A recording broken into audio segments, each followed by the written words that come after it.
মিডিয়াটা এমন হয়ে গেছে এখন যে মিডিয়া থাকবে কি থাকবে না বুঝতে পারছি না। সবাই মনে করছে যে আমি বিজনেসে ঢুকে যাই, এটাই হয়তো বা শেষ ভরসা। শেষ বয়সে কিন্তু শিল্পীদের অনেক দুর্ভোগ পোহাতে হয়। আগের যে লাইফটা ছিল বা আগে যে মন খুলে কাজ করেছি এখন সেটা পাচ্ছি না। যতই দিন যাচ্ছে ভয় লাগছে। ডিপ্রেশন বলে না, আমি ডিপ্রেশন চলে গেছি। প্রিয় বারিশ এবং সীমান্ত, আলভির রহমান সীমান্ত। বারিশ হচ্ছে আমার ফ্যামিলির একজন, আমি সবসময় বলে থাকি।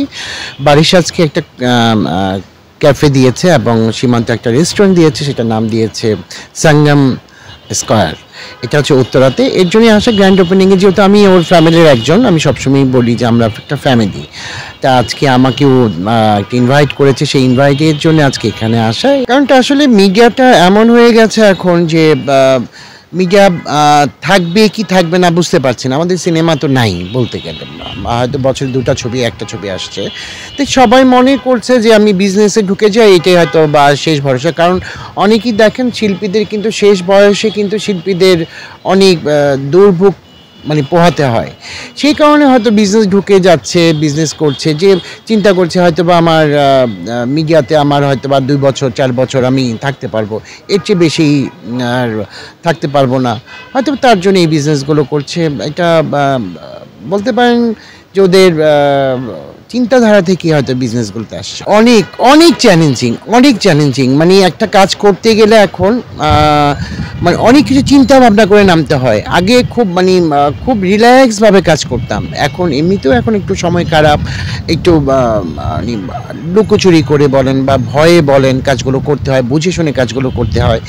আগের যে লাইফটা ছিল বা আগে যে মন খুলে কাজ করেছি এখন সেটা পাচ্ছি না। যতই দিন যাচ্ছে ভয় লাগছে। এই ভয়ের কারণেই কিন্তু এই কাজগুলো একটু পিছিয়ে যাচ্ছে। তো করছি, কাজ চলে যাচ্ছে, করছি। এই কালকেই শ্যুট আছে, আজকে একটা শ্যুট সকালে করলাম। বেশ আমার কাজ আছে, উপরওয়ালার রহমতে, আপনাদের দোয়ায় আমার কাজ আছে। আমাকে ক্লায়েন্টরা খুব পছন্দ করে। আমার যেসব ক্লায়েন্টদের সাথে আমি কাজ করি তারা আমাকে সব সময় সব কাজেই ডেকে নেয়। আমি খুব হতাশ ছিলাম এবং মনে হয়েছিল যে আমি ডিপ্রেশন বলে না, আমি ডিপ্রেশন চলে গিয়েছিলাম। আমাকে কিন্তু তখন আমার কাছের 2-4 জন, গোটা কয়েক আমার ফ্যামিলির লোক যাদেরকে বলি, ওরাই আমাকে খোঁজখবর নিয়েছে যে আমার কিছু লাগবে কি না বা আমি কি করছি, যদি কোনো প্রয়োজন আমাকে বলো। বেসিক্যালি বারিশ আমাকে প্রতিটা মুহূর্তে বারিশ আমাকে ফোন করেছে, অপু ফোন করেছে, দিঘি ফোন করেছে যে দাদা তুমি তো এখন বাসায়, তোমার যদি কিছু প্রয়োজন হয়। আর এই কথাটাই তো দরকার আমাদের। কাজ করি বলে আমি কিন্তু খুব ঠান্ডা মাথায় আমি বাসায় থাকি।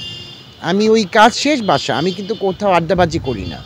কেন আমার কাজটাকে কি প্রাধান্য দিই, যে আমি টাইম মেনটেন করি। সবচেয়ে বড় বিষয় হচ্ছে আমি টাইম মেনটেন করি বলেই আমাকে সবাই পছন্দ করে। আমি সেই পছন্দের মানুষগুলোকে আমি আর কি ডেকে সবসময় কাজ করি। হ্যাঁ, অনেক হয়েছে, অনেক রান্নাও করেছি, কিন্তু ফেসবুকে দিতে পারিনি এবং দেওয়ার সাহসও পাইনি।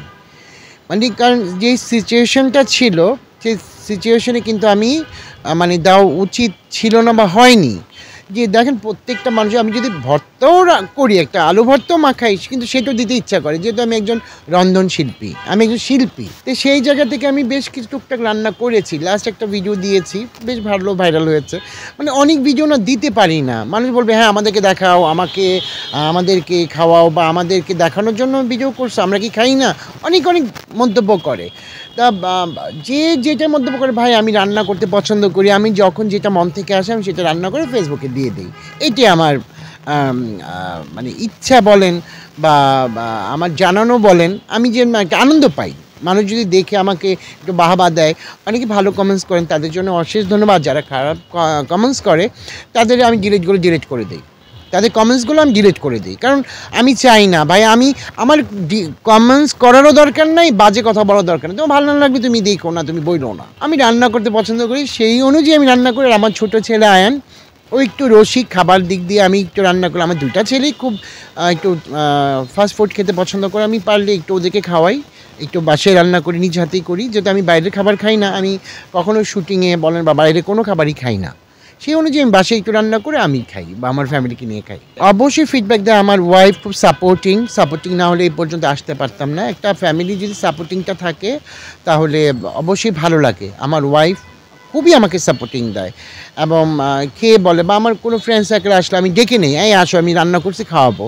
ওরাও বলে খুব ভালো, আমার বাচ্চারা তো খুব আনন্দ পায়। কাজগুলো ইদানিং আমি অনেকগুলো ব্রাইডাল শ্যুট করছি।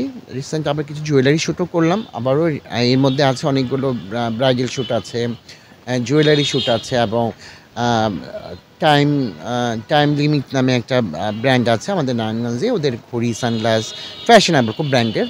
ওইটার শ্যুটটা আমি হয়তোবা কালকে করব। অনেক শ্যুট আছে এর মধ্যে, যেহেতু তখন লকডাউনের মধ্যে করা হয়নি, তখন অনেক ব্র্যান্ডরা তো প্রমোশনের জন্যই আমাকে নিবে। তো ওগুলো এখন ডেট অনুযায়ী করছি, দেখতে পাবেন।